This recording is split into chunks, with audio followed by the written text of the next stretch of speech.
Claro, O sea, cuando es calor absorbido por el sistema, ¿se acuerda la convención de signos? Ese Q era positivo. Cuando es perdido por el sistema, es negativo. O sea, este delta T, que ven acá, es final, temperatura final menos inicial.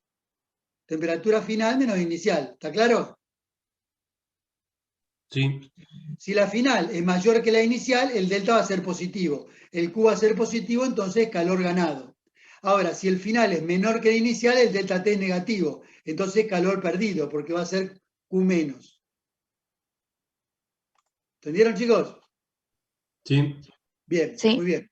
Entonces, esta Sí, profe, sí. ecuación funciona así. Ahora, ¿tiene esta ecuación? Eso también lo dijimos en otra clase. ¿Tiene validez general esto? ¿Se aplica a cualquier sistema en cualquier intervalo de temperatura? No. No, cuando cambian de estado no.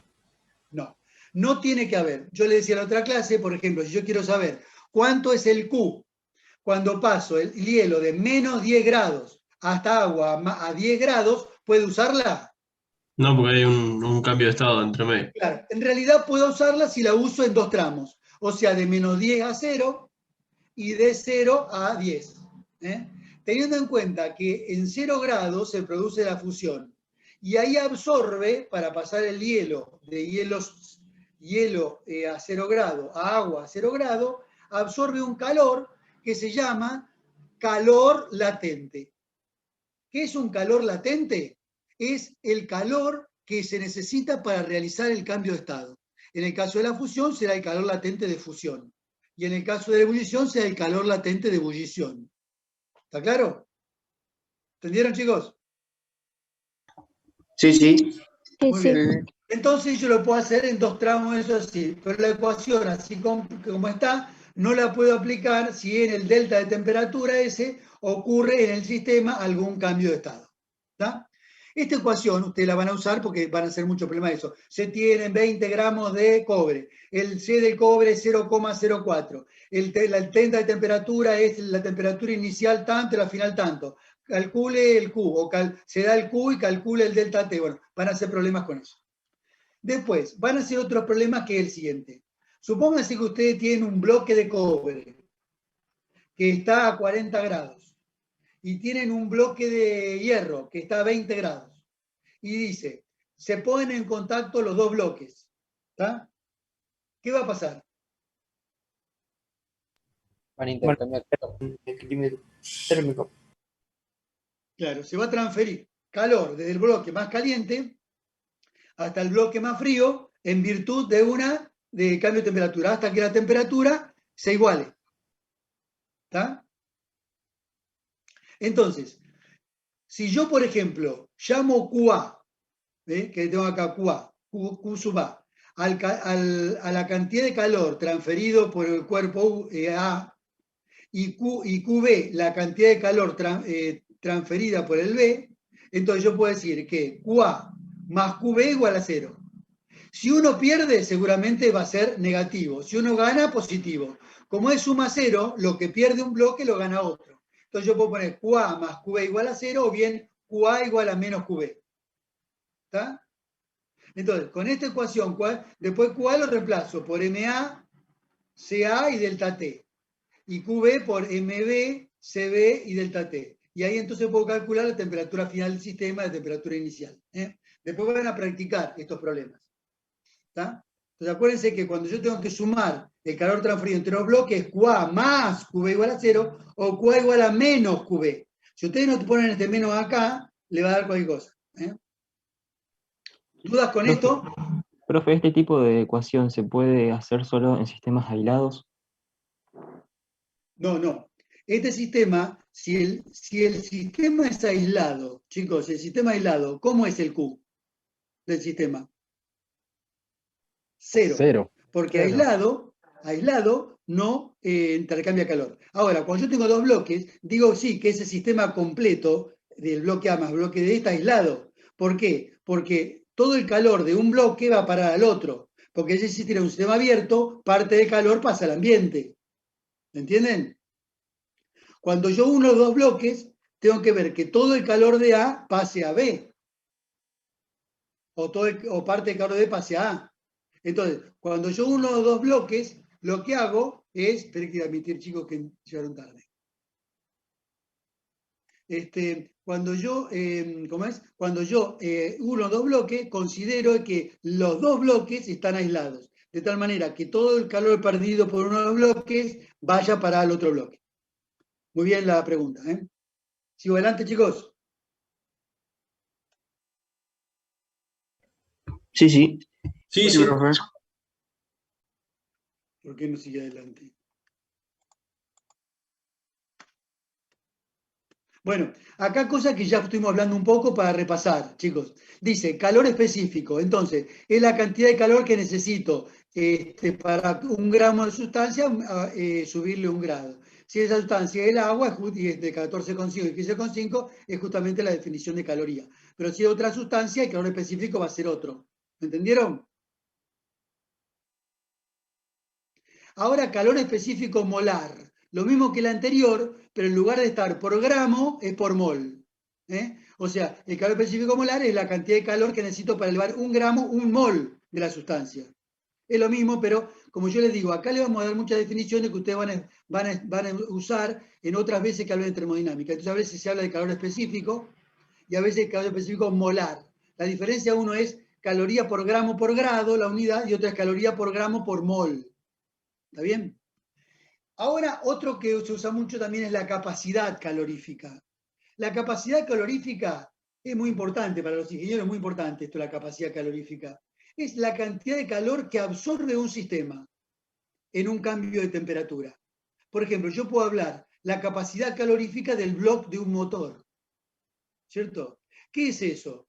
Cuando sea más alta la capacidad calorífica, fíjense que la capacidad calorífica es del Q sobre delta T. C es igual a Q sobre delta T. Si un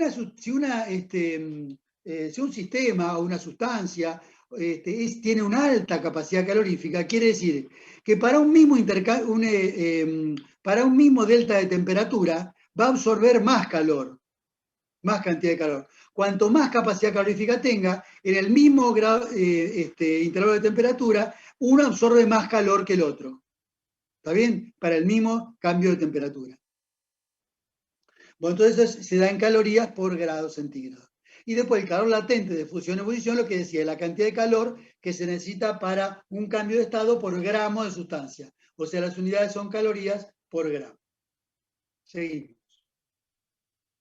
Acá, por ejemplo, vemos el agua. La temperatura de fusión, la temperatura que el agua funde, es 0 grados centígrados, ¿no? Y el calor latente de fusión es 79,7. Entonces, o 79,71. Entonces, ¿qué es 79,71? ¿Qué es del agua? ¿Qué significa el calor latente de fusión? Cantidad de calorías por gramo. La cantidad de calorías que ¿qué? Que va a ¿qué el agua? Va a necesitar para el cambio de estado. Claro, o sea que 1 gramo de hielo absorbe 79,71 calorías y se transforma en 1 gramo de agua. ¿Entendieron? O sea, para que 1 gramo de hielo se transforme en 1 gramo de agua, va a absorber 79 calorías. Fíjese el agua cómo absorbe, yo lo que le decía, ¿no? ¿Qué cantidad de calor absorbe 1 gramo de agua para fundirse? Que es mucho más alto que el resto de las sustancias. Bueno, acá tenemos calor latente de ebullición. La temperatura de ebullición normal del agua de presión de una atmósfera, es 539 calorías por gramo. Entonces, ¿qué absorbe más calor? 1 gramo de agua, 1 gramo de hielo para transformarse en agua líquida o 1 gramo de agua líquida para transformarse en gas. El agua líquida para transformarse en gas. Bueno. No, al revés, porque tiene que romper toda la estructura ordenada que se hace para que forma el agua cuando se congela. Correcto, pero lo dijo bien. O sea, para pasar a gaseoso absorbe más que para pasarlo a líquido, para pasar de sólido a líquido. ¿Está? Ustedes vieron, por ejemplo, que a veces una manera de enfriar una sustancia es, por ejemplo, mojarla y dejar que se evapore el agua. ¿Vieron? Sí. ¿Se dieron cuenta de eso? Por ejemplo, Si yo mojo algo y lo dejo, por ejemplo, en lugar de correr aire, viento, por ejemplo, si yo en un auto mojo una botella y la dejo fuera del auto con el viento por la traslación del auto, eso se va a enfriar. ¿Y por qué Sí. se va a enfriar? El agua va a Como absorber cuando el apaga el calor fuego. el agua va a absorber el calor del otro. Claro, el agua, a pasar al estado vapor, absorbe calor y entonces enfría la botella. Ese es el sistema que tiene nuestro cuerpo para refrigerarse.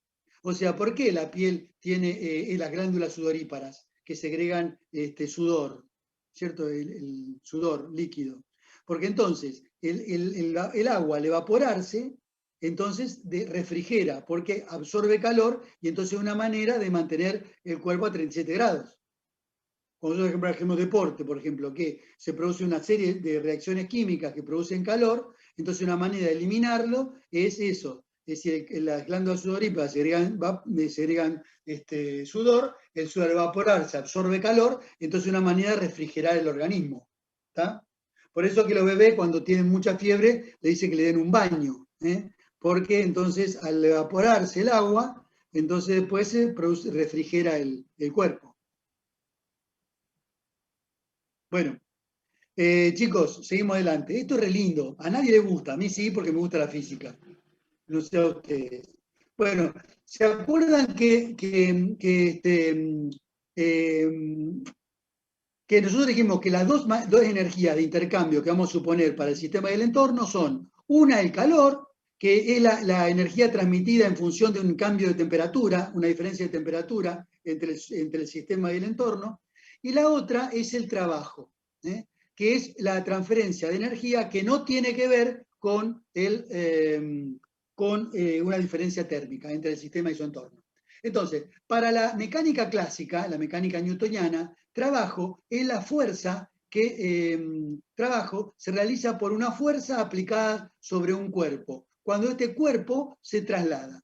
¿Tá? O sea, por ejemplo, si yo aplico una fuerza, supónganse a la mesa donde están ustedes, están apoyando a ustedes, ahí tienen su compu, y hace una fuerza contra la mesa, y la mesa no se mueve, ¿cierto? Porque bastante no logran vencer la inercia. Entonces, ¿cuánto es el trabajo realizado por la fuerza que ustedes aplicaron a la mesa? 0. Muy bien. Si a mí me pagan por sostener un lápiz una hora, yo puedo decir que ese es mi trabajo, porque para eso me pagan. Sin embargo, desde el punto de vista de la mecánica, no estoy haciendo trabajo. ¿Por qué? Porque ese lápiz que estoy sosteniendo, entonces le pego una fuerza para que el lápiz no se caiga al piso, no es un trabajo, porque no hay desplazamiento. O sea, para la mecánica clásica es la fuerza, es decir, el trabajo es cuando hay una fuerza aplicada sobre un cuerpo y produce un desplazamiento del cuerpo. Muy bien. Pero para la termodinámica eso no es el trabajo. Para la termodinámica el trabajo es toda la energía que intercambia un sistema con su entorno en virtud no de una diferencia de temperatura, porque si hay diferencia de temperatura, eso es calor. ¿Está claro? Vamos a considerar esas dos formas de trabajo. Desde el punto de vista de la termoquímica que nos interesa a nosotros, nos interesa cuando el sistema y el entorno intercambian una forma de trabajo que se llama trabajo de volumen. Trabajo de volumen, que es muy importante, por ejemplo, cuando en una reacción química se liberan gases, que es muy frecuente en una reacción química que se liberen gases. Entonces ahí el sistema hace un trabajo de volumen, que es el que más nos interesa a nosotros para tener en cuenta en este caso. Bueno, vamos a ver cuáles son las unidades de trabajo. Y muy bien, igual, como una forma de energía, es el sistema internacional de Joule, el sistema CGS es el ergio, y el sistema técnico el kilográmetro. Entonces, vamos a suponer un poco un ejemplo para que ustedes lo entiendan. Supónganse que este es el sistema. El sistema es un cilindro que tiene acá un cilindro que tiene un pistón móvil. Los mecánicos seguro que están haciendo los ingenieros mecánicos están haciendo alguna analogía. Bueno, entonces, yo tengo acá este cilindro con este pistón acá adentro. Entonces, lo que hago es, aplico una fuerza de acá adentro hacia afuera, del sistema hacia afuera, ¿cierto? O aplico un sistema acá para comprimir el pistón. ¿Tá? Cuando el sistema hace trabajo sobre el entorno que está acá afuera, el W es mayor que 0. Esta es la convención de signos. Cuando el entorno hace trabajo sobre el sistema, por ejemplo, comprimo este pistón, entonces el trabajo es negativo. O sea, en el auto de explosión, en el motor de explosión, por ejemplo, en la carrera de expansión del pistón, ahí está haciendo trabajo positivo el sistema, mayor que 0. En la compresión, ¿no es cierto? El trabajo de compresión del pistón, cuando el pistón baja, ¿no es cierto? Entonces ahí el trabajo es negativo, porque el sistema es lo que está dentro acá. Los mecánicos saben bien que acá adentro se pone una mezcla de aire y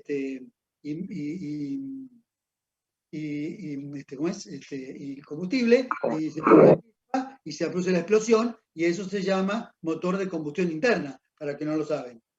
¿No? ¿Lo dije bien? Ahí seguramente que debe haber algún fierrero que sabe más que yo de esto. Bueno, entonces, el sistema es este, entonces el entorno es este. Cuando el entorno hace trabajo sobre el sistema, trabajo de compresión, ahí entonces el trabajo es mayor que 0. En la carrera de expansión del pistón, el trabajo es menor que 0. ¿Está claro, chicos? Sí. Seguimos adelante. Entonces, vamos a suponer que acá tenemos un cilindro y acá tenemos un pistón. Y el pistón se mueve de acá hasta esta línea de puntos. O sea, hace un trabajo de expansión. O sea, este es la distancia inicial, desde la base del cilindro hasta el pistón, y esta es la distancia final, de la base del cilindro hasta el pistón. Entonces, la diferencia de esto es la carrera del pistón. Lo que se movió el pistón. dF menos dI es lo que se movió el pistón. Perfecto, entonces, el trabajo que será la fuerza que yo le apliqué para levantar este pistón, trabajo de la fuerza, por la distancia que se movió el pistón, de F menos de I. Pero nosotros sabemos que la presión es fuerza por unidad de área. Si pasamos esto multiplicando acá, nos queda fuerza es igual a P por A. Y si nosotros acá reemplazamos esto acá arriba, F por P por A, me queda W es igual a P por A por dF menos DI, que es la carrera del pistón. ¿Está? Entonces, esta es la presión externa a la que está sometido el pistón, P externa. Y esto, si esto lo distribuyo en el paréntesis, me queda, lo pongo acá, A por DF, A por DI. Y esto, el área de la base por la altura es el volumen. Entonces, este volumen inicial sobre volumen inicial. O sea, nos queda esta ecuación que queda, que el trabajo es igual que hace el pistón contra una fuerza externa, que la llamamos P, va a ser igual a P por el delta de volumen. Eso es lo que llamamos trabajo de volumen. El trabajo que realiza el sistema con el entorno, entonces, la presión externa por el delta de volumen. Acuerdan que decíamos que en la expansión el sistema hace trabajo sobre el entorno es mayor que 0, en la compresión el entorno hace trabajo sobre el sistema y W es menor que 0. Seguimos. Bueno, hasta acá entonces terminamos todo lo que es la presentación general de la unidad. Ahora vamos a ver estas 4 funciones termodinámicas. 4 funciones termodinámicas. Algo hablamos de una de ellas. ¿Se acuerdan cuando hablábamos que cuando un sistema se calienta, por ejemplo, caliento agua, ¿dónde se mete el calor? Bolsillito el agua no tiene. Entonces, alguien dijo ahí, ¿en qué se transforma el calor cuando le incorpora el sistema? Movimiento de las partículas. Movimiento de las partículas y todas las energías de unión. Las energías de unión se van a modificar también, que son las uniones químicas, las uniones, como vimos en el capítulo 3, ¿no es cierto? Las uniones covalentes, las uniones electrovalentes, las uniones intermoleculares, también van a modificarse cuando el sistema absorbe energía. Entonces, a todos esos cambios los llamo energía interna. A la pucha, ¿qué ha pasado?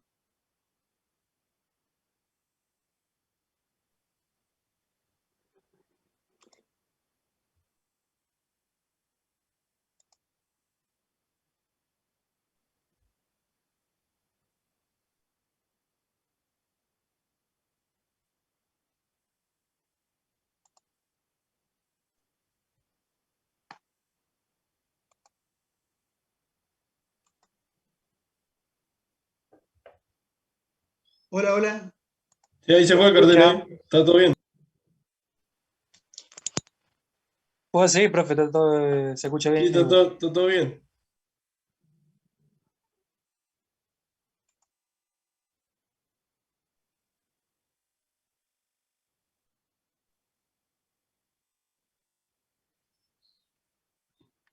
Profe, ¿nos Bueno. escuchás?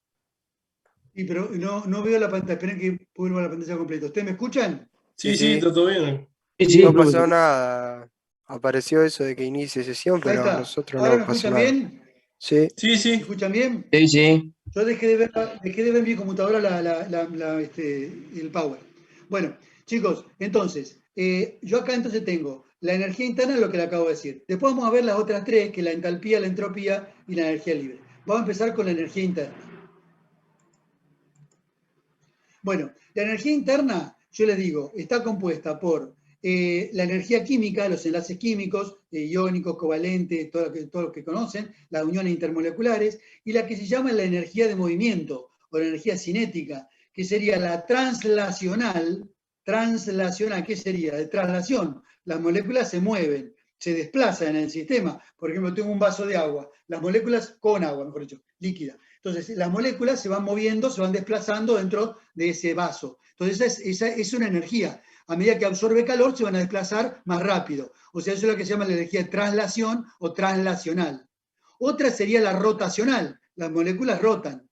Y otra sería vibracional. Los átomos de oxígeno e hidrógeno, la distancia enlace aumenta o disminuye. O sea, eso es una vibración de los átomos. Todas esas son energías que cambian a medida que los sistemas absorben energía. Se giran más rápido, se trasladan más rápido, vibran más rápido, etc. ¿Está bien? Entonces, cuando el sistema absorbe energía, esta energía se acumula en todas esas formaciones. Al revés, cuando se enfría, se va a mover más lento, va a vibrar más lento, va a rotar más lento. Bueno, la energía interna, como todas las demás, las tres que vamos a ver, la entalpía, la entropía y la energía interna, son funciones de estado. ¿Qué quiere decir eso, funciones de estado? Función de estado quiere decir que cuando el sistema evoluciona de un estado inicial a un estado final, estas funciones termodinámicas, el valor que toman es el mismo independientemente del camino. No le importa lo que ha pasado por el intermedio. Por ejemplo, supónganse que yo parto de un vaso con agua que lo tengo a 10 grados, ¿cierto? Entonces ese vaso de agua lo caliento hasta 80 grados, lo enfrío hasta 20 y después lo llevo hasta una temperatura final de 50 grados. O sea, empecé en 10 grados y terminé en 50 grados. El mismo vaso de agua empiezo de 10 grados y lo enfrío hasta menos 20 grados y lo caliento hasta 50. La variación de energía interna en los dos procesos, en los dos casos, es igual. ¿Por qué? Porque el estado final es 50 grados y el estado inicial 10 grados. O sea, el estado inicial y final es el mismo. No me importa lo que le pasó intermedio del sistema. El valor de la energía, el cambio de energía interna en esa variación es exactamente el mismo. ¿Por qué? Porque el estado inicial y final es el mismo. Por ejemplo, miren acá. Acá en esta gráfica ustedes tienen un gas que está a esta presión y a este volumen. ¿Está? Este evoluciona hasta esta otra presión y volumen por este camino y este otro por otro camino, con otros cambios de presión y volumen. Pero parten en el mismo lugar y llegan hasta el mismo lugar. Entonces, la variación de energía interna que experimenta este sistema es igual que este otro. ¿Por qué? Porque salen y llegan al mismo lugar. ¿Se entendió? Entonces quisiera saber, para ver si entendieron. No pasa nada que vayan cambiando así. No importa, no importa. A vos no te importa la historia. Te importa solamente de dónde salió y a dónde llegó. Nada más. ¿Está? Entonces,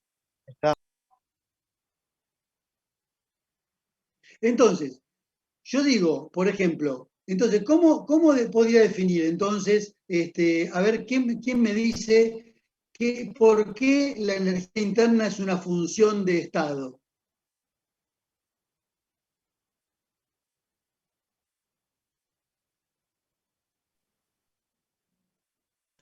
¿Por qué la energía interna? ¿Cómo?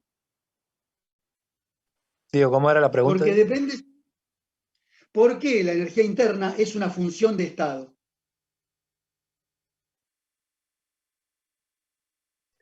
Porque depende del estado inicial y final del sistema.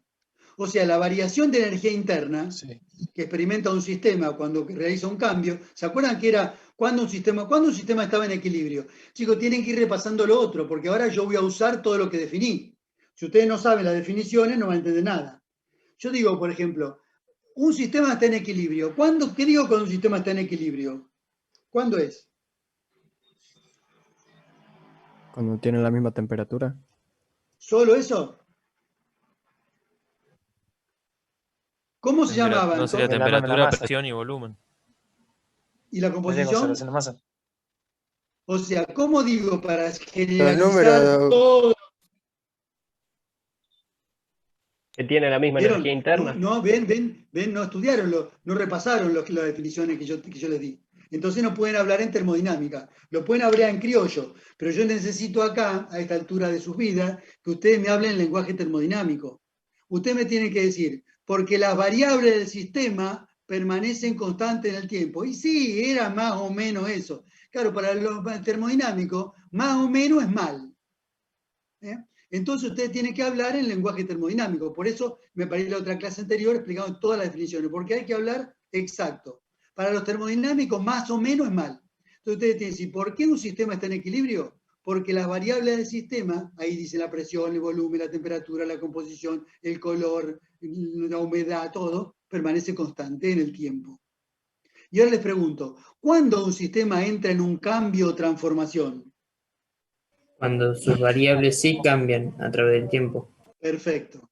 Y por ejemplo, ¿cuándo digo que una transformación es isotérmica? Cuando Cuando la variable temperatura es constante. Isotérmica. Claro, con la temperatura Cuando constante. la variable de temperatura en esa transformación no varía. no varía en el tiempo. Bien, señor. Queda igual. Bueno, repasen todo eso porque van a necesitar eso, porque tenemos que ser exactos, para eso le dimos la definición. Bueno, entonces acá, las variables del sistema, entonces, cambian, por eso hay una transformación. O sea, la energía, el cambio de energía interna que se produce cuando pasa del punto A al punto B, como en esa gráfica, es igual para cualquier de los dos sistemas, el que está representado en rojo y en verde. ¿Por qué? Porque los dos sistemas salen del mismo punto y llegan hasta el mismo punto. Entonces, el delta E, o sea, la variación de energía interna, es igual en los dos casos. Y ahora le pregunto algo, si entendieron lo van a responder. Si yo salgo de A, hago un camino que se me antoja y vuelvo a A, ¿cuál es la variación de energía interna que experimentó ese sistema? Si salió de A y volvió a A. Cero. Cero. Claro, porque el final, el inicial es el mismo. Entonces, salí de 5 y llegué a 5, 5 menos 5, 0, porque todo delta, toda transformación es final menos inicial. 5 menos 5, 0. O sea, para un sistema cerrado, así se llaman los cambios. Cuando un sistema sale de un punto, hace un montón de cambios y vuelve a nueva, se dice que esa transformación es cerrada. Quiere decir que el punto inicial y el punto final coinciden. Una transformación cerrada es cuando la evolución es de un estado y vuelve hacia el inicial y el final coinciden. Sigo adelante, chicos. Bueno, vamos a ver el primer principio de la termodinámica. Esto lo dicen todos, pero pocos lo entienden. ¿Qué es esto? A lo mejor muchos de ustedes lo han escuchado. Si fueran al industrial, seguro que ahí la gente industrial se los dijo. Dice, muchos han escuchado, la energía no se crea ni se destruye, se transforma. ¿Lo escucharon alguna vez o no? Sí. Sí. La energía del universo sí. es constante. Lo único que hace es la energía se transforma de un sistema, de una forma de energía a otra, pero la energía del universo es la misma. Eso es lo que dice el primer principio de la termodinámica. Que la energía del universo es constante y la energía no se crea ni se destruye, se transforma. Eso lo entiendo perfecto, el problema. Pero mi problema empieza cuando me dicen que la ecuación química, o la ecuación matemática, mejor dicho, o algebraica, que representa el principio de la termodinámica es delta E, que ¿qué será delta E? Delta E es final menos inicial, ¿no es cierto? O sea, el E final menos el inicial, ¿qué será el delta E? ¿El cambio de qué? De energía. Energía, variable energía. Interna, de energía interna. El cambio de energía interna del sistema es igual a Q menos W. ¿Qué era Q? Calor. El calor. W Es es decir, trabajo. todas las energías de intercambio que tenían que ver entre el sistema y el entorno debido a un cambio de temperatura. Y W es toda la energía de intercambio que no se deben a una diferencia de temperatura entre el sistema y el entorno. Entonces dice que la diferencia de Q menos W es igual a 0. Entonces, ¿por qué eso representa el primer principio? ¿Y qué quiere decir? Y claro, si Q y W son la energía de intercambio y el sistema no intercambia energía ni Q ni W, y Q igual a 0, W igual a 0, el delta E, ¿cuánto va a ser? Cero. Q igual a 0. Cero. El delta es 0, o sea que la energía interna, ¿qué le pasa en el tiempo? No cambia. Exactamente. Cambia directamente. Exactamente. Entonces eso es, por eso es el primer principio. Porque yo digo, yo tengo en un frasco un sistema y lo dejo, me voy de vacaciones, en la época que puedo ir, me voy a la costa y vuelvo. Y cuando yo volví, si ese sistema es cerrado, o sea, Q igual a 0, L igual a 0, la energía se perdió y qué sé yo, a lo mejor fue perdiendo energía. Entonces no, si el sistema no intercambió ni calor ni doble con el entorno, la energía se mantiene. Por eso es el primer principio de la termodinámica, porque dice, si por alguna causa no pierde energía o hace trabajo el sistema, va a quedar por los siglos de los siglos la energía igual. Ese es el primer principio de la termodinámica. O sea, en un sistema que no intercambia ni calor ni trabajo con el entorno, su energía interna permanece constante por los siglos de los siglos. ¿Se entendió, chicos? Esa es la ecuación que representa el primer principio. Profe, Bueno, me quedó una ahora duda. vamos a suponer Pero- distintos Me procesos. quedó una duda de un compañero. Dale. ¿Qué es la W? Trabajo, de work, de inglés, del W, claro. work. W, Sí. porque la T no se pone T porque generalmente lo confundimos con temperatura. Entonces, acá como usamos mucho la T para temperatura, entonces el trabajo lo decimos con la primera letra del nombre de trabajo en inglés. Bueno, Profe. entonces, Bueno, Q menos No, W. quiero una Entonces, pregunta vamos sobre a- el tema del proceso isocoro. Bueno, pero esperen que vamos a llegar. Vamos a hacer vamos a hacerle a un sistema que tengamos nosotros que nos guste una serie de situaciones, vamos a suponerlo, y vamos a calcular estos valores de delta E, Q y W. Yo digo, un sistema aislado, sobre un termo perfecto. Yo tengo ahí adentro agua para el mate aislada, ¿cierto? Entonces, ¿ese sistema está intercambiando calor con el entorno? No. No. ¿Fue igual a cuánto? Cero. A 0. Cero. W, ¿hace trabajo con el entorno? No. ¿Trabajo de No. energía? No, No. sí, aislado no. Entonces doble es 0. Entonces delta E 0. Justo ahí se cumple el principio de termodinámica. Si el sistema no intercambia ni calor ni trabajo con el entorno, su energía va a permanecer constante en el tiempo. Muy bien. Vamos a hacer un proceso cíclico. El proceso cíclico es el sistema cerrado. O sea, que salga y llegue al mismo punto. ¿Cierto? O sea, ¿qué va a pasar ahí? Cuando yo entro y llego, como el delta E es una función de estado, ¿cuánto va a valer delta E? Cero. Lo mismo. 0. Entonces, si delta E es Delta E va a ser 0, cero. Q y W, el Porque sistema la no es energía inicial es aislado. igual que la En final. este caso, lo único que hace es la transformación empieza y termina en el mismo punto. Entonces, delta E es 0. O sea, si delta E es 0, ¿qué va a pasar? Delta E es 0, Q va a ser igual a W. O sea, el calor absorbido, liberado, va a ser igual al trabajo que realizó el sistema. ¿Entendieron? Sí. Claro, Bueno, sí, sí. ahora vamos a hacer un sistema adiabático. ¿Qué era adiabático? Cuando no intercambiaba calor. Claro, muy bien, señor. Entonces Q igual a 0, pero trabajo puede hacer. Claro. ¿Ahora entienden? Trabajo puede hacer. Entonces el trabajo es distinto de 0. Entonces en un sistema adiabático, delta E igual a menos W. Igual al trabajo que realiza el sistema cambiado de signo. En el sistema isocoro, ¿qué era isocoro? Cuando Volumen el volumen sistema constante. se transformaba volumen Variable, constante. cambiaba Entonces, todo, como pero dijimos el volumen era constante. era constante. Como nosotros acá estamos en termoquímica, que nos interesa solamente el trabajo de volumen, si no cambia el volumen, el trabajo es 0. Entonces, el calor debe ser distinto de 0. Entonces, a volumen constante, eso a volumen constante, entonces el delta E es igual a Q. Delta E es igual a Q. Ahora, esta igualdad que Profesor, hace... ¿puede explicar el proceso cíclico? Sí, el proceso cíclico es cuando cíclico es una evolución cerrada del sistema. ¿Qué es? Que el sistema parte de A, hace un recorrido y vuelve a A. Entonces, como la función delta E es una función de estado, si sale y llega al mismo ciclo, delta E igual a 0.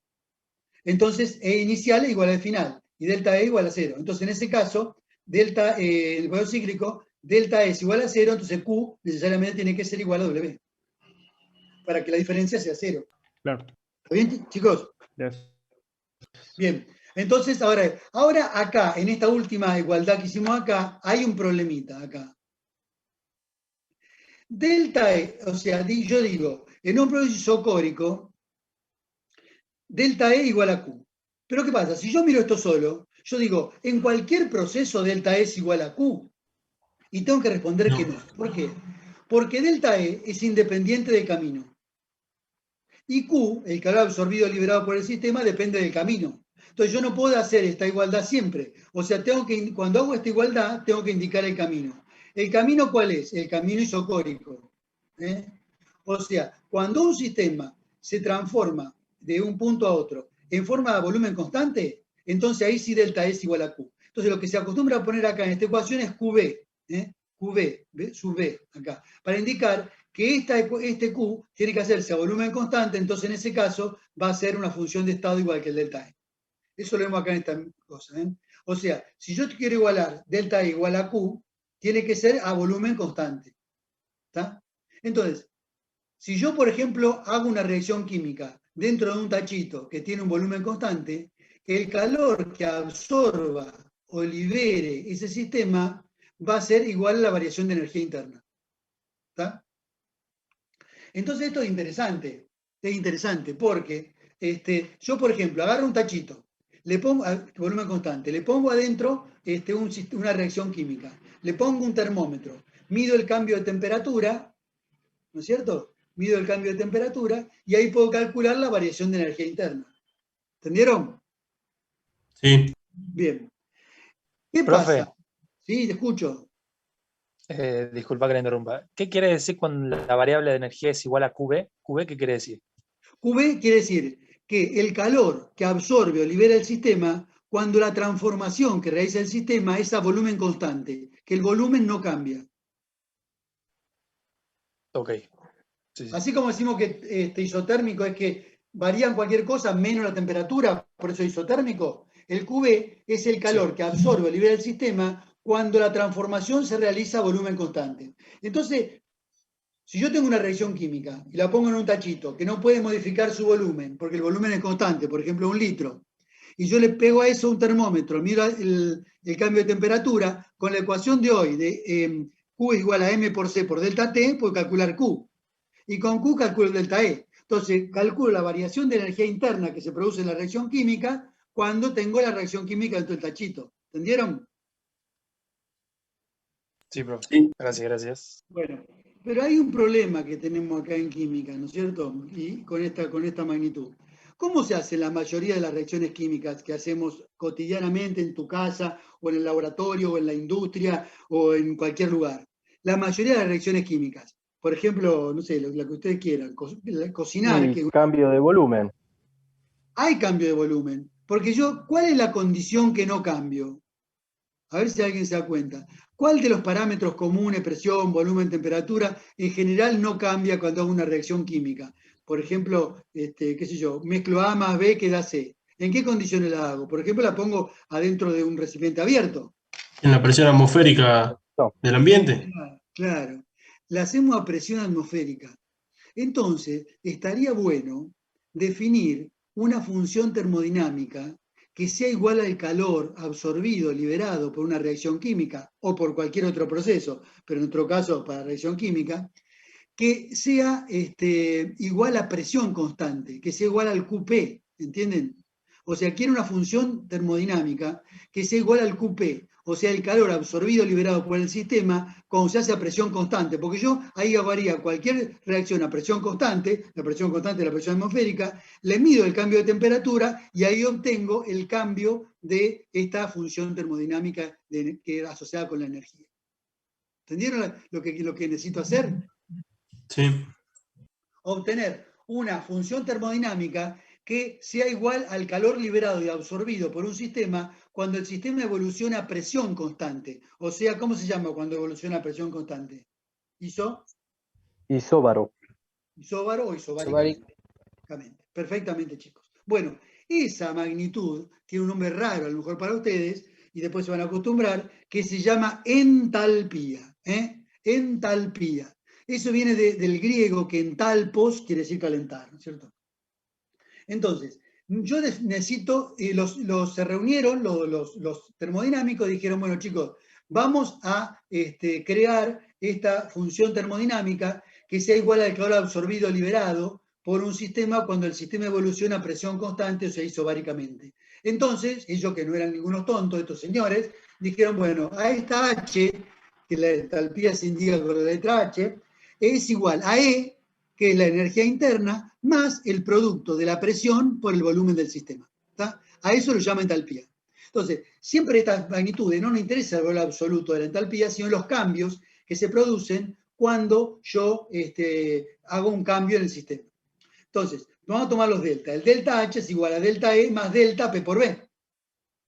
Si el sistema evoluciona a presión constante, P lo saco dentro del delta y me queda delta H igual a delta E más P por delta B. Yo ya había dicho que W es igual a la presión, el trabajo es igual a la presión externa por el delta de volumen, el trabajo de volumen, y según el primer principio de la termodinámica, delta E es igual a Q, igual a Q menos W. Si reemplazo esta ecuación acá, me queda delta H igual, pongo delta E acá, me queda Q más W menos W, y W le pongo P por B. Entonces, fíjense, tacho esto con tacho esto, y me queda lo que yo había querido, que Q es igual a, que delta H es igual a Q. ¿Pero en qué condiciones? A presión constante. Entonces le indico QP. Así como hemos visto que QB era igual al delta E, QP es igual al delta H. Y eso está buenísimo.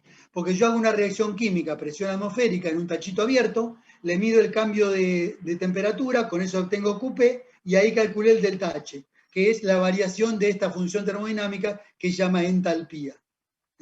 Entonces, ¿qué es la entalpía? ¿Cuál es el significado físico de la entalpía? Es el calor absorbido, liberado por el sistema cuando la transformación se realiza a presión constante. ¿Entendieron, chicos? Sí.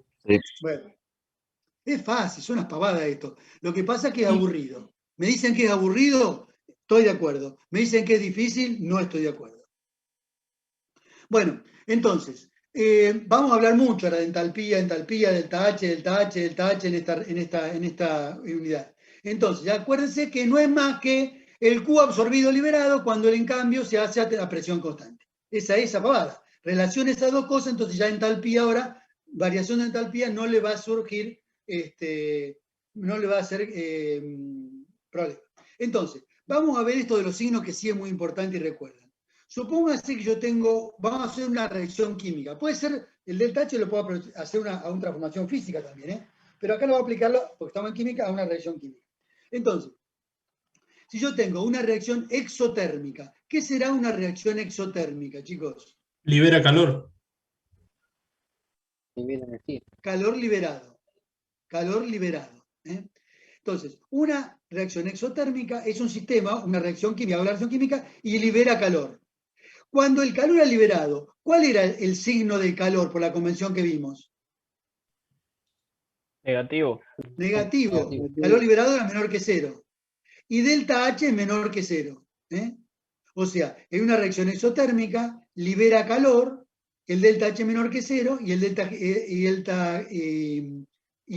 Q menor que cero. ¿Por qué delta H? Porque como es el calor absorbido liberado, o sea, el calor final va a ser menor que el calor inicial. Entonces, eso es negativo, menor que cero. Al revés, la reacción endotérmica, la que gana calor. Entonces, calor absorbido por el sistema tiene mayor que signo. Y el delta también mayor que cero. O sea, la entalpía final es mayor que la entalpía inicial. ¿Por qué? Porque absorbió calor. Acá es menor que cero porque liberó calor. ¿Está bien? Entonces yo tiene que aprendérselo de memoria. No de memoria, razonando. Libera calor, exotérmica, Q menor que cero, delta H menor que cero. Endotérmica, gana calor, Q mayor que cero, porque el sistema calor gana es positivo, delta H mayor que cero. ¿Dudas? Seguimos. Entonces, ustedes van a hablar, escuchar en los prácticos, que van a decir ahí los docentes, van a decir, la entalpía de reacción. Y entonces dice, ¿de qué me está hablando este chabón? Muy fácil. Le está diciendo que es el calor absorbido o liberado por la reacción cuando la reacción se hace a presión constante. Ahora, si yo cada vez que tengo que decir esto, tengo que decir el calor absorbido, liberado, es un lío. Entonces digo la entalpía y ya está. ¿Vieron por qué se define la termodinámica usa todas estas palabras? Porque cuando dice una palabra, ya los termodinámicos conocen de qué se está hablando. ¿Está bien? Entonces, eso se escribe así, delta HR. Esto se lee entalpía de reacción. Es el calor absorbido, liberado por la reacción química cuando se realiza a presión constante. Y las unidades es de Joule, o sea, una unidad de energía, de Joule o de kilocaloría, porque si hay calor absorbido, el calor es una forma de energía. Párenme cuando no entiendan. Es muy simple, pero bueno, por ahí algunos se pierden. Entalpía de formación. ¿Qué es? Es una reacción química, pero específica. Cuando se produce una reacción de formación. La formación es cuando se forma un molde, un compuesto a presión constante a partir de sus elementos. De sus elementos. ¿Cuáles son los elementos? ¿A qué llamamos elementos en química? ¿Qué son los elementos? A los componentes de la reacción. No. Los Es más, lo tenemos en una tabla. componentes Que están en de la una tabla sustancia. periódica, puede ser Lo como que el está en la carbono, el tabla oxígeno, periódica. el sodio. Claro, la sustancia que está en la tabla periódica. Esos son los elementos. Las sustancias simples se llaman. Sustancias simples. Que están formadas por un solo tipo de átomo. Entonces esas son las sustancias simples que están en la tabla periódica. Entonces esos son los elementos. Entonces, si yo formo, por ejemplo, yo tengo dióxido de carbono, CO2, dióxido de carbono. Yo tengo la reacción carbono más oxígeno, dióxido de carbono. Esa es una reacción de formación. Carbono más oxígeno, dióxido de carbono. ¿Es? Sí. Porque es Sí. un compuesto formado a partir de una yo tengo monóxido de carbono, que es CO, más oxígeno, que da dióxido de carbono. ¿Esa es una reacción de formación? Sí, también. No. ¿Por qué? Porque Será uno de una de los combustión. elementos que lo forman no está en la tabla periódica. El monóxido de carbono no está en la tabla periódica. Para que sea una reacción de formación, los reactivos tienen que figurar en la tabla periódica. ¿Está? En una reacción de formación yo tengo los reactivos de un lado y el compuesto que formo del otro. Del lado de los reactivos, todo lo que figuran ahí tiene que estar en la tabla periódica. Si al menos uno de ellos no está en la tabla periódica, no es una reacción de formación. ¿Se entendió? ¿Y qué sería? Una reacción en la que se sintetiza de síntesis de un compuesto, pero no de formación. O sea que para que sea de formación tiene que estar en la tabla periódica. Los reactivos. O sea, de formar un compuesto a partir de sus elementos, o sea, de lo que está en la tabla periódica. Ahora yo puedo sintetizar dióxido de carbono a partir de monóxido más oxígeno, dióxido. Sinteticé una reacción de síntesis, pero no es de formación. ¡Qué pavada! Dicen ustedes, es lo mismo. No, no es lo mismo. Para química no es lo mismo tampoco. Así como la termodinámica quiere que hablen con su palabra, los químicos queremos que hablen con las palabras nuestras. Entonces, es distinto una reacción de formación de un compuesto que una reacción de síntesis. Cuando yo digo síntesis, a partir de los elementos de la tabla periódica. Por lo menos cuando hablo dentro de termodinámica. Bueno, entonces, entalpía de formación es la cantidad de calor absorbido o liberado cuando se forma un compuesto a partir de sus elementos a presión constante. ¿Qué será la entalpía de combustión? Y ahora seguro que agarraron la mano. ¿Qué será la entalpía de combustión? Es la temperatura, el calor liberado, ¿no? Después del producto de una reacción química. Claro. ¿Pero qué reacción química es la combustión? ¿Cualquier reacción química de combustión? No. Tiene que tener la presión constante como la demás entalpía. Sí, pero aparte cualquier reacción, yo digo oxígeno más hidrógeno agua, ¿es una reacción de combustión? Bueno, No. va a poner ¿Se tiene que liberar calor? No. Tiene que ser un combustible más el oxígeno que da un compuesto. ¿Está? Una reacción combinada con el oxígeno. Y bien que ustedes dijeron liberación, porque yo en las otras decía el calor absorbido liberado. Y aquel que habló exactamente dijo el calor liberado. ¿Por qué está bien y no se lo corregí? No le dije el calor absorbido liberado. Porque en la combustión siempre es algo exotérmico, o sea, se libera Muy calor. bien. No agregues nada porque estuviste perfecto. Esa es la respuesta, porque la combustión siempre es exotérmica. Ahí estaba hablando en lenguaje termodinámico. O sea, el delta H de una combustión es siempre ¿cómo? Exotérmico. Exotérmica. ¿El delta H cómo es? ¿Mayor o menor que cero? Negativo. Menor que cero o el Q es menor que cero. Y ya ahí están hablando en lenguaje termodinámico. No sé por qué me desaparecen todas estas cosas raras. Debe ser porque esta es la hora. ¿Será porque me lo quieren cerrar? ¿Qué hora es? Capaz que alguien quiere entrar. Ah, capaz que alguien quiere entrar para ver. Bueno, vamos a tener que, nos falta un montón.